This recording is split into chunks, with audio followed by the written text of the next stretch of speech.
Welcome to this new automotive news video for Saturday, June 2026. On today's agenda, we're going to talk about BYD, which wants to increase the range of electric cars thanks to a particularly amazing technology. Stellantis is officially abandoning one of its electric car battery factories.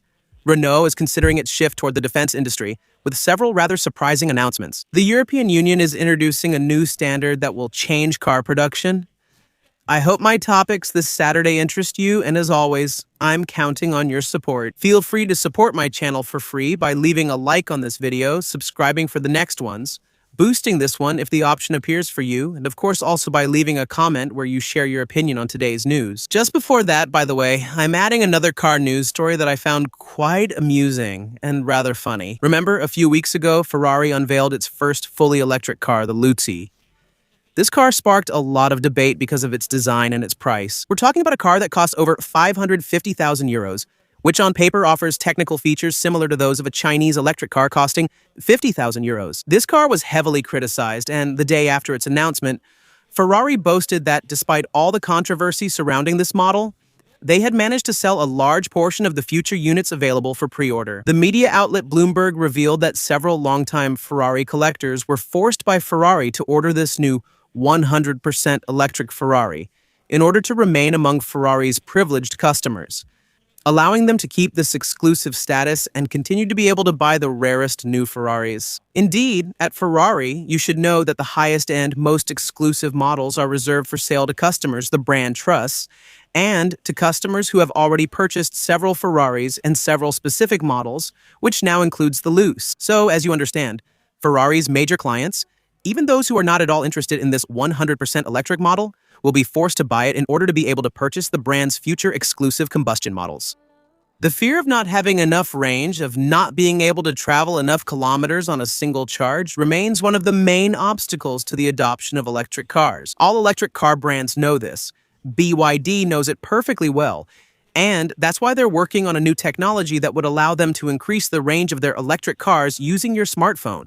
Indeed, the brand has just filed a patent for a rather surprising technology that could increase the range without changing the vehicle's battery. The idea here would be to optimize the vehicle's consumption, either by using the GPS integrated in the BYD or by using the GPS integrated in the driver's smartphone. It's important to know that there are already brands using GPS systems to optimize consumption or to prepare the battery before a fast charge. But BYD wants to go even further. It has developed a complex system that boosts the range of its cars by constantly managing the battery temperature based on the planned route. Specifically, the car will analyze the route in advance, set on the vehicle's GPS or on the smartphone, and will create a kind of thermal map of the journey. While the car is driving, the system will compare two curves.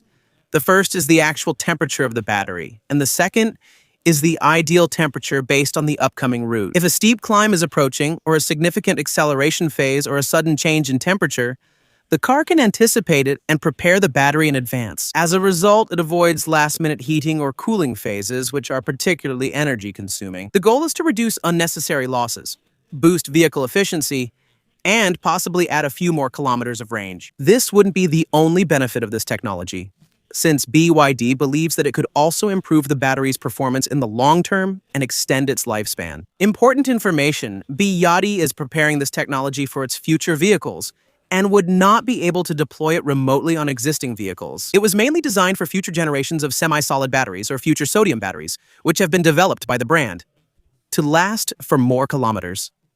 15 years. Now the big question remains: will this technology really allow for a noticeable increase in daily range? Or is it mainly a new marketing argument in the battle between car manufacturers? On one side, Chinese brands are innovating with electric cars, and on the other, European brands are abandoning electric car battery projects. Indeed, it's another major blow for the European electric car industry. Stellantis has just abandoned one of its biggest strategic battery projects in Europe, the famous Termoli factory in Italy. It was supposed to be the second ACC factory, which is an electric car battery factory partly owned by Stellantis. ACC was supposed to build a second factory in Italy, in Termoli. The project had been on hold for a while, waiting for Stellantis to have a clearer idea of its strategic direction.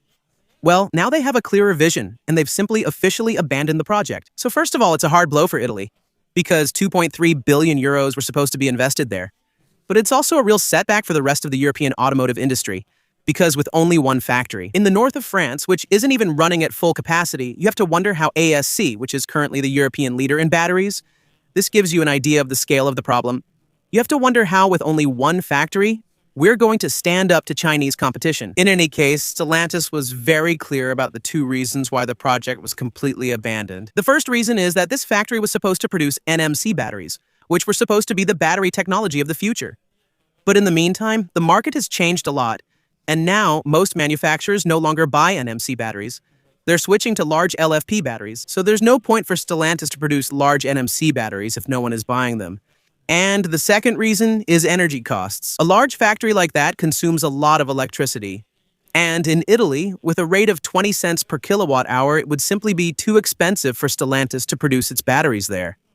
That's why they're now turning to Spain to build a second factory. The second factory will have a special feature. It won't be a purely European factory, since it will be built together with the Chinese battery giant CATL. While some manufacturers are slowing down on electric vehicles, Renault is accelerating in a completely unexpected sector: the military industry. Indeed, there have been increasingly serious rumors for a few months that Renault is moving away from the automotive industry to focus more on the defense industry. And now it's completely official, since Renault has just developed, in partnership with Thales, its first vehicle designed for the battlefield, the Renault Fort Raptor.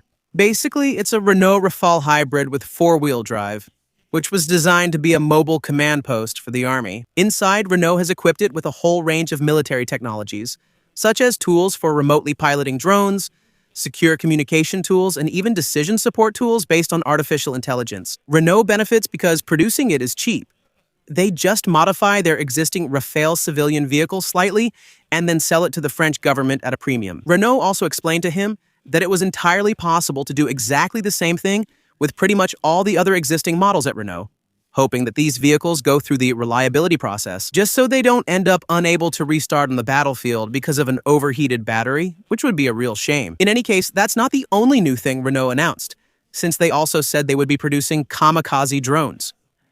We're not talking about attack drones here, but rather drones designed to intercept other drones. These announcements are not unanimously supported, since the Renault unions, specifically the CGT Renault, have openly and officially opposed this direction, saying that many employees joined Renault to make cars, not weapons. The union also accuses Renault of moving forward with these projects gradually, without ever consulting its employees. To make matters a little worse, the fact is that originally, the drone made by Renault was supposed to be designed to defend France if needed. Except that in the meantime, Renault employees learned that this drone could be sold internationally by Thales. The real question to ask now is how far the car manufacturer could go in this sector, which is currently experiencing spectacular growth all over Europe. Meanwhile, the European Commission has just unveiled new standards that all manufacturers will have to comply with, including Renault for its future military vehicles. Indeed, the European Parliament has just imposed a new requirement on car manufacturers. A new law has been adopted that will require more recycled plastic in new cars. Specifically, all brands will have to include at least 15% recycled plastic in their new vehicles within 6 years, and then 25% within 10 years. This figure was lowered after many negotiations with the automotive industry. It was supposed to be 25% at first, not 15% after 6 years. On one hand, the Commission is simplifying things, but on the other hand, it's making this regulation more complex. Because, and this is important, 20% of that 15% recycled plastic will have to come directly from old end-of-life vehicles. The goal is to create a loop where old cars are used to make new ones. But it's still necessary to find enough Europeans willing to get rid of their old versatile combustion cars, which many people now are determined to keep running as long as possible. Among other things to look forward to, you should know that 3 years after this regulation comes into effect, manufacturers will also have to finance the collection and processing of end-of-life vehicles. Let me tell you, the additional costs related to this new standard will be reflected in the sale prices of new cars, which will inevitably be more expensive. It's a regulation that ultimately disappoints everyone. The manufacturers explain that, indeed, it will increase the price of cars because research and development is very expensive. And on top of that, recycled materials don't necessarily have the same properties as new ones. On the other hand, NGOs aren't convinced either. Environmental groups denounce this as a political setback in the face of pressure from the automotive sector. They also regret that this law contains no measures aimed at reducing the size or number of vehicles produced. As is often the case with the European Commission, we are faced with a new reform that tries to find a compromise between environmental ambition and economic reality. without ever considering the real consequences for European consumers. That's it. We've covered today's topics. I hope you found the video interesting. If you did, show it by leaving a like, by subscribing for the next videos, and possibly by supporting the channel through the join button below. I'll see you tomorrow for the next video. Bye.